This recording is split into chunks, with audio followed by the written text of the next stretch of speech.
Bon alors, arrêtez tout de suite avec les oui mais. Je sais, il y a encore du Covid, il y a la guerre en Ukraine, il y a des élections présidentielles. Ça pourrait ne pas paraître important, mais quand même, l'histoire de deux personnes qui s'agressent, l'histoire de ceux qui ont du mal à gérer leur colère ou assumer leur agressivité, ça nous concerne tous.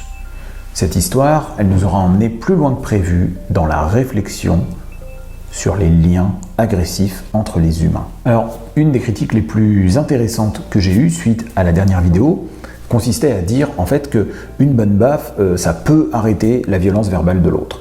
Que les mots, ça peut blesser autant que les coups, ça peut marquer, traumatiser, tuer à petit feu, et qu'une réponse forte se justifie. Bref, que la baffe était méritée. Et puis que parfois les gens ne sont pas équipés, n'ont pas les mots, le vocabulaire, la répartie pour réagir comme il faut, ou bien qu'on peut comprendre que débordé par son émotion, on puisse surréagir. Et je comprends très bien ça. Et quand même, je suis pas tout à fait d'accord. Mais pourquoi ? Alors, déjà je précise, oui, bien sûr, les mots blessent. Je suis bien placé d'ailleurs pour le savoir parce que, en tant que praticien, je reçois tous les jours des gens blessés, traumatisés par des mots ou par des gestes, et ça peut faire très mal. Je m'intéresse au harcèlement scolaire qui fait souffrir des milliers d'enfants, et dans la quasi-totalité des cas, le harcèlement c'est verbal.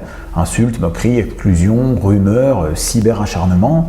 Les coups et blessures ou la violence sexuelle, ce sont d'autres délits, d'autres catégories juridiques. Le harcèlement, c'est quasi toujours verbal ou psychologique, et oui, ça fait mal. Non, évidemment, mon argument n'est pas « frapper c'est mal, la violence c'est mal ». Non, ce genre d'arguments satisfont le petit moraliste qui sommeille en nous, mais ne nous satisfont pas complètement parce qu'on voudrait avant tout que la violence de l'autre s'apaise. Et de même, attention, dire qu'on a bien raison de se venger fortement pour faire taire ainsi physiquement l'autre quand on est blessé, ça aussi, ça satisfait un petit moraliste qui sommeille en vous, mais ça ne répond pas à la seule question pragmatique qui compte. Est-ce que c'est efficace ? Alors pourquoi la violence, ça ne marche pas ? Alors d'abord parce que c'est pas toujours possible. Si votre adversaire est physiquement plus fort, vous ne pouvez pas. Ensuite, parce que même si c'est possible, ne croyez pas, ça ne vous soulagera pas.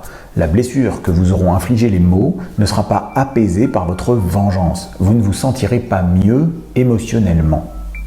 Et puis c'est pas efficace parce qu'en fait, ce qui peut vous arriver de plus probable dans la vraie vie, c'est que ça prolonge la violence. La personne que vous aurez frappée pour avoir prononcé des mots se sentira à son tour victime, et de quelque chose de plus grave que ce qu'elle a fait, selon elle. Il aura l'impression d'avoir pris des coups pour avoir dit des mots, et sans résilience suffisante, son envie sera la vengeance. Et puis, ça ne marche pas aussi parce que, en vous vengeant physiquement, vous en payerez les conséquences. La sanction, elle sera souvent pour celui qui commet l'acte le plus fort entre des mots et des gestes, ou celui qui se fait attraper. Et parfois, c'est le même qui souffre le plus. Quelle injustice. Encore une fois, je ne dis pas que la douleur ressentie par des mots ne peut pas être forte, extrêmement forte.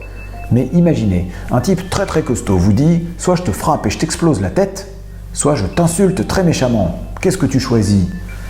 La plupart des gens choisiraient l'insulte, parce que les mots ne nous blessent pas de façon aussi certaine que des coups. Alors certains diront, dans ce cas-là, répliquons avec des mots violents, contre-attaquons verbalement. Mais même remarque, certains n'y arriveront pas, certains n'ont pas les muscles au sens verbal pour riposter. Et puis, si tu ripostes et que ta riposte tombe à l'eau, ta vanne n'est pas bonne, tu bafouilles, tu aggraves ton problème, on va se moquer de toi. Et puis, et si tu réussis et tu humilies la personne devant ses amis, tu crois pas que tu auras là aussi créé une victime qui voudra se venger ? Et même si tu réussis, et même si tu lui fais passer l'envie de recommencer, pas sûr que tu sois soulagé non plus. Et puis, tu auras entériné, validé la loi du plus fort, qui marchera jusqu'au prochain plus fort. Bref, tu es vulnérable si tu te venges. Alors attention, je ne jette pas la pierre à celui qui surréagit. D'abord parce que souvent ce sont des réactions émotionnelles, incontrôlées, incontrôlables, parce que ce sont parfois des traumatismes qui ressortent, et puis surtout parce que ce sont les réactions qui nous semblent les plus logiques et naturelles face à une attaque. Mais je veux juste montrer que ça ne marche pas, et dire simplement qu'il est possible de faire autrement. Face aux coups, face aux gens plus forts, je ne peux rien faire, car ils blesseront mon corps. Face aux émotions ressenties par le pouvoir des mots, la blessure est dans ma tête, dans mon cœur, dans mes émotions. Et là, j'ai une marge de manœuvre. Pas une marge de manœuvre pour les contre-attaquer, mais une marge de manœuvre pour apprendre à me déprendre, à me défaire des conséquences de leurs mots. ne pas être impacté. Et c'est vraiment la plus terrible chose qu'on peut faire à des agresseurs quand on y pense, non? C'est la plus belle des vengeances.